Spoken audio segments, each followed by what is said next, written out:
Hello, Ectosage here on the Sage channel, and today an update has come out for Space Engineers that added something, well, you're probably a bit familiar with if you've seen the update this week for Medieval Engineers.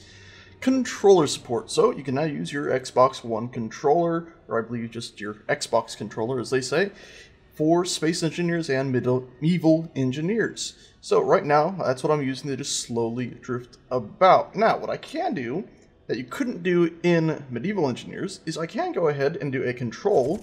Oh dear, I'm in a ship in my actual character. Let me hop out of that. I can do a control and use my mouse wheel to scroll forward. And now, well, I expected that actually to improve my speed. Because usually, when you're just using your mouse controls, you can scroll wheel. I guess it's without holding control, silly me. So now, with just that, you can see I can move a lot faster using the controller. Of course, it's a bit hard to aim if you're not used to controllers, and then moving at a high speed can be a bit terrifying. But you can, of course, use this for cinematic things as you would, and small movements go at varying speeds without having to use the mouse wheel to alter said speed. Now, unfortunately, this still has the same control setup as Medieval Engineers did, where you push the left analog stick in and click it to go down, and press A to go up. The triggers do not do that, they actually fire weapons and stuff. That kind of makes sense for most things, but I'd love in the future when they're putting in different configurations for controllers and letting us bind the keys to be able to set those triggers up so I can push it halfway and I'll go down at, half speed.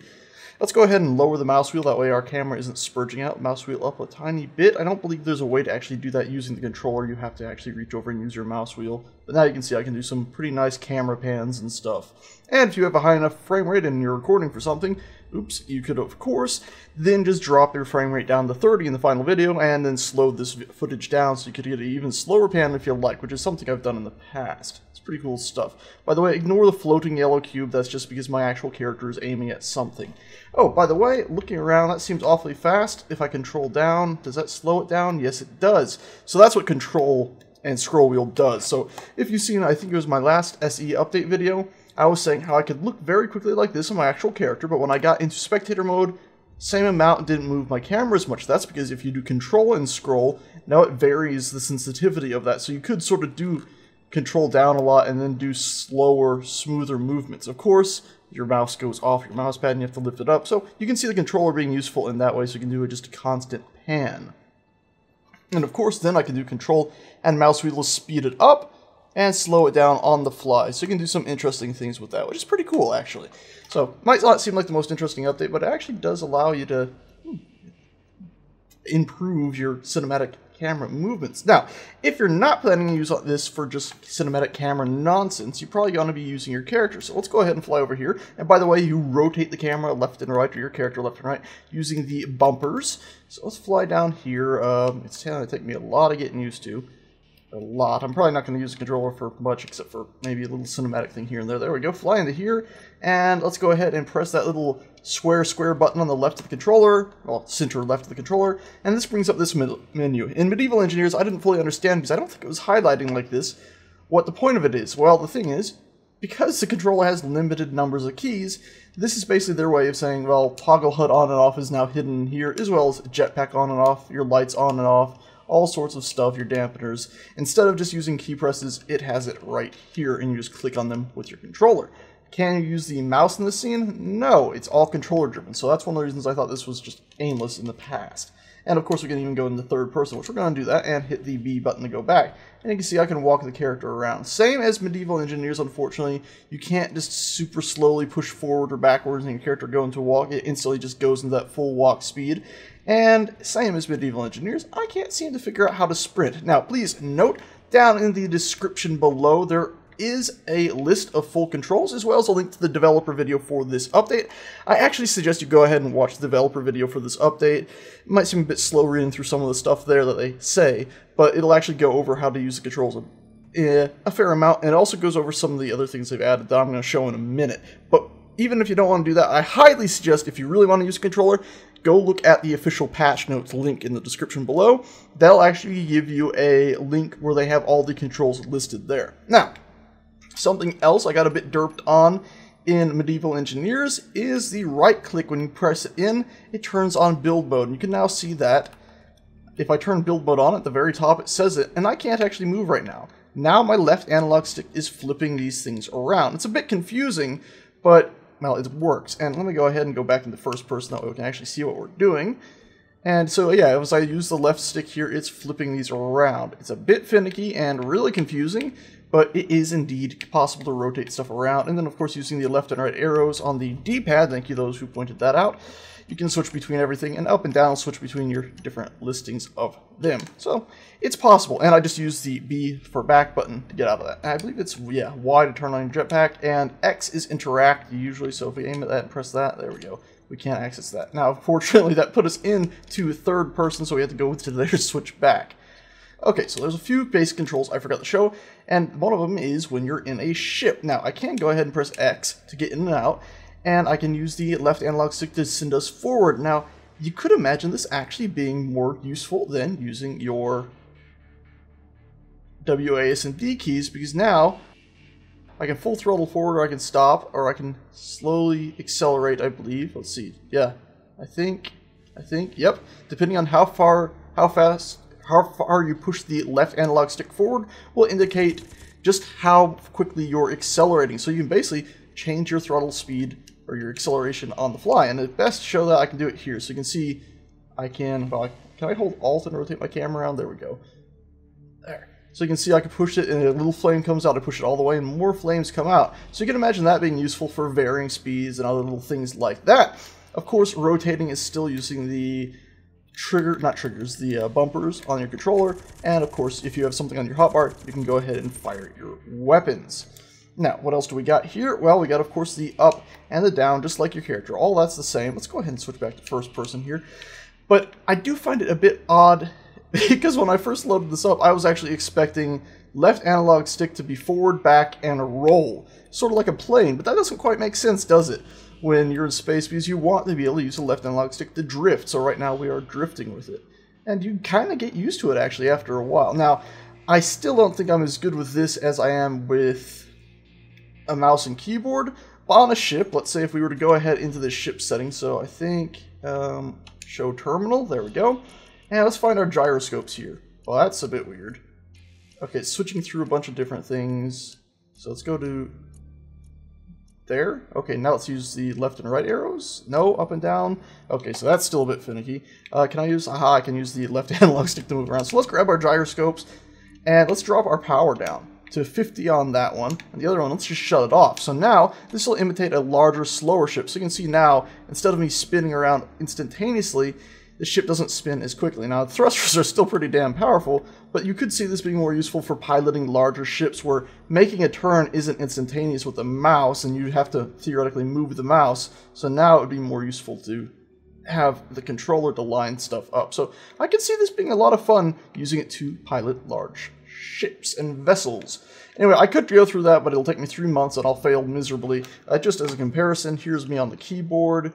But yeah, you can see on the keyboard, I am a bit more confident, but I'm moving in a much more juddering fashion. Turning is still alright, but of course, if I was making big turns, I'd have to look out for the edge of the mouse pad coming up on me. But right now, this is still definitely going to be my way of playing, unless I build some really, really massive ship that, you know, takes half an hour to do a turn. Then I'll use the controller probably for that. Also, I should point out, if you play the game and you want to use your controller and you discover your controller is not working, go ahead and hit escape, go to options, go to controls, and there's this little pull down right here. If you have a flight stick, I will advise against it, because if you do that, and I'm going to grab my flight stick and move it, I'm not moving it anymore. I am no longer moving my flight stick. It sort of just goes bonkers. So right now, don't activate your flight stick. Also, the devs have warned that for the time being, absolutely do not go into game and change this to anything but single block if you are using a controller. Apparently it doesn't work so well, so just a heads up. Okay, 2 more little things with this update. Well, one little thing that's actually not in this update, it's a modding thing again to show that you can mod and upgrade parts that they recently put into the game, so you can mod those to do different things. And then they've released the source code for the game. So there's that. So I'll go over those 2 things right now. So here we are in another world, a fairly simple small world, with 2 thrusters stuck on. So this is the mods that they've recently added, that they added today really, and this is to demonstrate, as I said a second ago, that you can now mod the modification blocks, the update modules. So these old 3 ones here that you could go ahead and put on your refineries and whatnot, well, they've added 3 more. The first one here is for thrusters. So if we look at this setup right here, we have a small thruster and its max output is 36 kN and its max power is 180 kW. If we go over to this one, you can see we have the same thruster just stuck on the back, but if we were to look at the this right here, it's got this huge funky machine stuck to it. And if we were to go ahead and look at the thruster itself, you can see that it's gone up a bit in actual Kn and Kw. So it's more powerful, but it takes more power. Makes sense, right? I would actually like to see this in the full game for all the thrusters, one for small thrusters, one for large thrusters, but I'd like them to be a singular block large, that way, and be able to be stacked on one another. Currently, I don't think you can do that, as if I was to go ahead and try to place another one of these, you can see the little square connection points. I can line one up, there's one on the bottom, so I could hook it up like that. You might think that would be increasing the thruster output, but if we were to look through this, the thruster is still the same as it was a second ago, unfortunately. So ideally, I'd like to be able to just have bunches of upgrade modules on the back of thrusters to make them a whole lot faster and more powerful. Anyway, to demonstrate that these are more powerful, also I'm going to do the same thing that the devs did and just set these 2 free so you can see them skyrocket off. So I'll let that one go, I'll let that one go, and that barely showed anything, they were gone so fast, but you get the gist of it. Then we have this here. This is a large ship drill, and on the back of it, an upgrade module. This is an effectiveness module, so it'll actually make this collect more stone than it would otherwise. Pretty self-explanatory. And this strange one over here is a gyroscope module, so we can go ahead and get ourselves some gyroscopes. We'll stick one right there and one right there, and if we were to look at this one in its control panel, you can see max required input 30 watts, and this one here, the new one that I put in the other way around, should actually have a higher max required power, 120 watts. So you can see this one would have more power. It doesn't actually say exactly how much, but given that it takes a fair bit more power, you can expect it would use more. And this upgrade slab here actually allows you to put 4 of them on there, and you can see the lights change. So that's pretty cool. A lot of this I kind of feel like should be in the full game to start out with, especially the thruster increase thing, which, by the way, in the current setup, it only works for small ship thrusters. If we were to go ahead and do this, so I can demonstrate that, you can see the small ship thruster has, in the modded version, has this little square thing to sort of indicate where you'd be plugging it in, whereas the large one doesn't. And even if I was to go ahead and take this thruster upgrade thing and try to put it on the large ship, you can see not available for stations. So, bit unfortunate that. It's just a demonstration mod, so you don't really expect too much out of it. Anyway guys, that's that. You can go ahead and find these on the Steam Workshop. Go to the official patch notes and whatnot, or just down to the description below. You'll see links to these if you want to fiddle with them. And of course, once you download them, you can go ahead and look in the modded folder for them, I believe. And of course, on the Steam Workshop, it'll probably even have lists of how you can get the files out of these if you want to make your own mods. Now, the last thing they've released today is, well, pretty impressive. Let me go ahead and, I need to switch to my desktop. Okay, so here we are on my desktop, or at least a screen region of it. And you can see I have a video open here. This is the official Space Engineers source code tutorial on how to go ahead and download it. So, if you are serious about modding Space Engineers source code, the actual base code of the whole thing meaning you can change anything and everything about the game, well, now you can, and I'm leaving it up to you to do that because I'm not much of a coder.